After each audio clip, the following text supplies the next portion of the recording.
something about my Heaven book. I was telling her a story about a letter that I'd gotten just a few days ago, where a woman who had spent she and her husband, I think their honeymoon had been at Lake Louise in Canada, and they really loved that and all.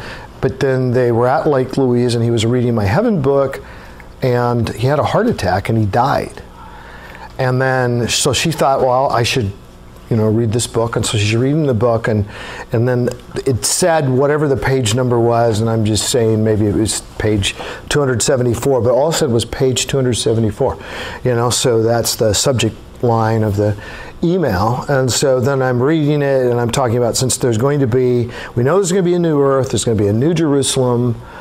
Why would we think there wouldn't be a new Grand Canyon, a new Niagara Falls, a new Lake Victoria, a new Lake Louise?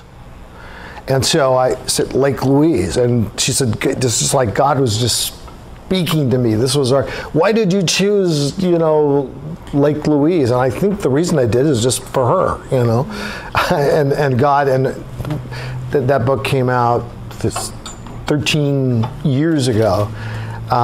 And I had a similar situation that had reminded me of. Let's see if I can come back to it again. Of something that happened recently where somebody asked me, I know what it was. I was telling somebody this in response to that story about Lake Louise. Last fall, I was speaking in Cuba, and then went straight from Cuba to speak at an international church in Bermuda. So we're in Bermuda, and the pastor's asking me questions, Q&A type interview. I'm going to be doing that at Greg Laurie's church this weekend, and I always do it with Greg, where we just open the Bible he asked me questions, and I turn to passages that are different subjects. But this particular one was on heaven, and so the pastor asked me something about, will there be different races in heaven? I said, well, it speaks of every people of every tribe and nation and language. And then at the end of Revelation 21, it talks about the kings of the nations of the earth will bring their treasures, their splendors into the New Jerusalem. And I was talking about how that would be like to give tribute to the King. Christ sits on the throne, King of kings, but there will be nations. That's actually going to relate to something we're going to get to here tonight, related to ruling, in God's kingdom and what that will look like.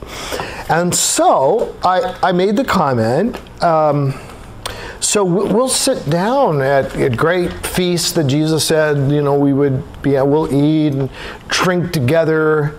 And on one side of us, perhaps, is someone from ancient Egypt, and next to us on the other side is someone from the Kikuyu tribe. That's a tribal group in Kenya.